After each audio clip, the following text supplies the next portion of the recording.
দুশ্মন দল বুলি কৈছোঁ কেতিয়াবা এই লখিমপুৰত যে যিখন মিটিং দিছিলোঁ আমি কংগ্ৰেছৰ মিটিং সেই মিটিংখনৰ পৰা তেওঁলোকে আৰু সুবিধা লৈছে তাৰমানে কি কৰিছে ভাঙিবলৈ বুদ্ধি খহাবলৈ বুদ্ধি নোৱাৰে তাকে কেতিয়াবা কওঁ দুৰ্নীতি দুৰ্ধৰ্ম আৰু চালাকি ৰাইজৰ চৰণ পঢ়া ৰাইজৰ ঘোং খোৱা আৰু যিবিলাক ডকাইত যিবিলাক চাল এই চাল পলাব লাগিব সিংহ হৈ জন্ম হৈছোঁ বুলি কৈছোঁ জয় আই অসম। কিন্তু ককাটো এনেই কংগ্ৰেছে ন ভুল কংগ্ৰেছে যোনে কি এতিয়া আগৰ পৰা আমাৰ 14 আমাৰ ককা পিতা ইত্যাদি চব কংগ্ৰেছে হয় নহয় এতিয়া হেন পাৰ্টি কৈ বিজেপি পাৰ্টি কৈ এজিপি পাৰ্টি কৈ কিবা পাৰ্টি কংগ্ৰেছে কি নকওঁ কংগ্ৰেছক কোনো নুমাব নোৱাৰে কংগ্ৰেছ ধেমালি বস্তু নহয় সিংহ হয় সিংহ দুদিনমান কিবা এটা ফলত কৰি দিছে ইয়াতো কথা এটা আকৌ কম দেই কংগ্ৰেছক নিন্দা কৰা নাই আমি যাকে ক'লো সিয়ে কৰে সৰ্বনাশ তাক পঠিয়াই দিওঁ টকা দি তোমালোকে টকা লৈ যোৱা ৰাইজৰ কাম কৰা তেওঁলোকে কি কৰে 3 ভাগ টকা খাই দিয়ে 1 ভাগ টকা ৰাইজৰ কাম কৰে টকা এটা মানে শেষ কুৱেশ্যন এটা কৰোঁ আপুনি লাষ্টত মূল্য বৃদ্ধিৰ বিষয়ে কি ক'ব কঙা কৰি দিছে ৰাইজক চিলিণ্ডাৰৰ পৰা আদি কৰি আপোনাৰ ৰন্ধন গেছৰ পৰা আদি তেল মানিছোঁ চিলিণ্ডাৰ দিছে প্ৰত্যেক চিলিণ্ডাৰ দাম বহুত বেছি নাই ৰ'বা চিলিণ্ডাৰ দিছে প্ৰত্যেক চিলিণ্ডাৰ 1000 লৈছে প্ৰত্যেকৰ দুখীয়া নিচলক যোনে লৈছে যোনেই নহওক ধনীয়া হওক দুখীয়া হওক 1000 টকা চিলিণ্ডাৰ লৈছে 1000 টকা লোৱাৰ পিছত তাৰপৰা কি হ'ব এমাহ যোৱাৰ পিছত সেই চিলিণ্ডাৰ দাম বঢ়ালে ইলেক্ট্ৰিক কাৰ্ডৰ দাম বঢ়ালে কোনটো শান্তি দিছে বাকী খাদ্যবিলাকৰ কথা সেয়া ক'লোঁ নহয় চিলিণ্ডাৰৰ দাম বঢ়ালে ইলেক্ট্ৰিক কাৰেণ্টৰ দাম বঢ়ালে প্ৰথমতে কৈছিলে আমি শুনা নহয় নিজ কাণেৰে শুনিছোঁ দেখিছোঁ প্ৰথম কৈছিলে जब असम में जाएगा हम भारत बच्चा में जितना गरीब लोग है वो लोग का बिजली बत्ती ऐसे हम दान देने चाहिए কোনো পয়সা নালাগে এতিয়া দেখিছোঁ কি হ'ল হয় নাই কিমান চালাকি আৰু কিমান ফাঁকি হয় নাই বাহ হয় নাই এই হ'ল ৰজা এই ৰজাই প্ৰজা পালিছে ৰজা দান্তনা দিছে প্লেন ৰজা প্লেনক বধি যেতিয়া পিছু জন্ম হ'ব শাস্ত্ৰত লিখা আছে প্লেনক বধি যেতিয়া পিছু জন্ম হ'ব বেনক মুঠি পিছুক জন্ম কৰিব তেতিয়া পৰ্যায় শান্তি সুন্দৰকৈ বেনে চলাব পিছুৱে চলাব এতিয়া বেন ৰজা পৰ্যায়ত গতি নাই না আজি নাইকিয়া দুখীয়া মানুহ এজন ল'ৰা ছোৱালী কাপোৰ লৈ দিব নোৱাৰা হ'ল আজি দিন 50 টকা কেজি দি চাউল নাই খেতি পথাৰ নাই কিবা সেইসকল কম শাস্তি পাইছে যিবিলাক ঘৰ দিছে শেষত মই উত্তৰটো দিম বাবা যিবিলাক ঘৰ দিছে ঘৰবিলাক চব আধৰুৱা 1,30,000 টকাৰ ঘৰটো হয়নে 500 টকা কেজি 500 বেগ চিমেণ্ট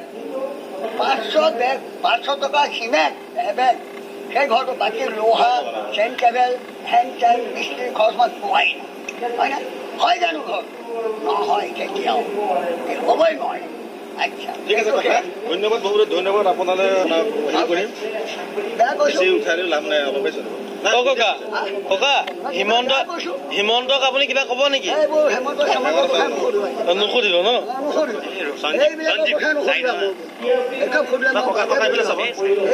নালাগে সুধিব ন নহয় আমি পৰ্যাপত আমি ৰাইজৰ লগত আছে আমি হ'লো ভাইৰেল আৰু এই হ'ল ভাইৰেল সাংবাদিক আৰু হেৰি প্ৰচাৰ হিমন্তকোতো মামা বুলি ভাইৰেল হৈ আছে হিমন্ত বিশ্ব শৰ্মা ভাইৰেল আছে অলপ টকা নেকি সেই নাইকিয়া গৰীব মানুহ চাই তেওঁলোকক নিদিলে কিয় কিবা কামত নখটালে কিয় এই 10 কোটি টকা কিয় নখটালে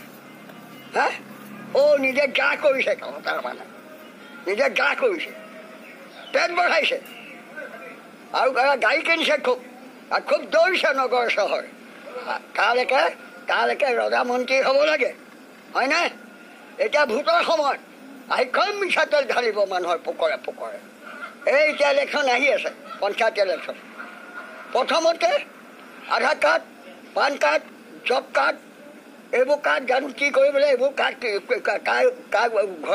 ঘাঁহ কাটিবলৈ, আধাৰ কাৰ্ড, জব কাৰ্ড, কিবা কাৰ্ড। প্ৰথমতে উলিয়াওঁতে 200 টকা লাগে। প্ৰথমতে উলিয়াওঁতে 200, 300, 250, 200 টকা লাগে। এতিয়া যেতিয়াই পঞ্চায়ত ইলেকশ্যন ওচৰ পালেহি আধাৰ কাৰ্ড, কিবা কাৰ্ড এনেই দিব পৰা হৈ গ'ল। কম ক্ৰিটিকেল তাৰমানে পঞ্চায়ত ইলেকশ্যন আহি পাইছেহি। মন ভাল লগাইছে মানুহৰ মন ভাল লগাইছে। ৰাজনীতি কূটনীতি কৰিছে, ৰাজনীতি কূটনীতি ভালকৈ কৰিছে, কিন্তু ৰাজনীতি কূটনীতি হয় আমি মানিছোঁ। তেনেকৈ মানুহ জান মৰাকৈ কূটনীতি কৰিবলৈ দিয়া নাই। ৰাইজক বচাবলৈহে কূটনীতি কৰিবলৈ দিছে, ৰাইজক মাৰিবলৈ কূটনীতি কৰিবলৈ দিয়া নাই। এইটো আমি জানো ৰাজনীতি কূটনীতি বুলি, কিন্তু মানুহ মৰা কূটনীতি কৰিবলৈ দিয়া নাই। আজি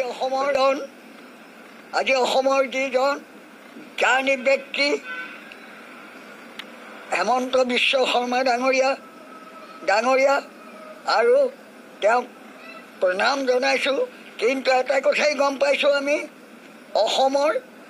অসমৰ গোটেই আধা তেখেতৰ মহিলাই অৰ্ধভূমি কাঢ়ি লৈছে আৰু বহু টকা অসমত ধ্বংস কৰি দিছে। গতিকে CM সেইকাৰণে হ'ব লাগে নেকি? ৰাইজক বুজিবৰ কাৰণে, স্বাৰ্থৰ কাৰণে। তেখেত আছিলে প্ৰথমতে আমাৰ তৰুণ হাজৰিকা ডাঙৰীয়াই, যেতিয়া তেওঁ মুখ্যমন্ত্ৰী হৈ আছিলে অসমৰ, তেওঁক গৃহৰ পৰা আনি, হেমন্ত বিশ্ব শৰ্মা ডাঙৰীয়াক গৃহৰ পৰা আনি প্ৰধান আনিয়ে চিধা শিক্ষামন্ত্ৰীয়ে প্ৰণাম কৰিছিলে। কিন্তু এতিয়া কিয় দল বাগৰিলে? ইয়াৰ অৰ্থ কি?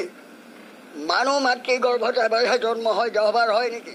পুৰুষলৈ বাগৰি ফুৰিব নালাগে, এক জেগাত থাকিব লাগে। আমি কেনেকৈ আছোঁ? দুখ সুখ, তৰণ মৰণ, দুখ সুখ আমি একো নাচাওঁ।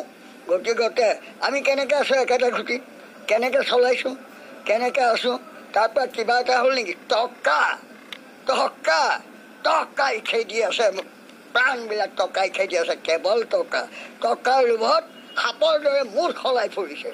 চাউল যেতিয়া মই কংগ্ৰেছে 3 টকা কুপনৰ চাউল আনিছিলোঁ, যেতিয়া কংগ্ৰেছৰ ৰাজসভাবিলাক মিটিংবিলাক দি আছিলোঁ, মাতা পিতাৰ ওচৰত, ৰাইজৰ ওচৰত, সকলো চৰণত পৰি কৈছিলোঁ, বাক্য দিছিলোঁ যে ৰাইজ আপোনালোকে চৰণত ঠাই দিয়ক, আপোনালোকক বিনামূলীয়া জীৱনগুটি খোৱা ব্যৱস্থা কৰি আছোঁ।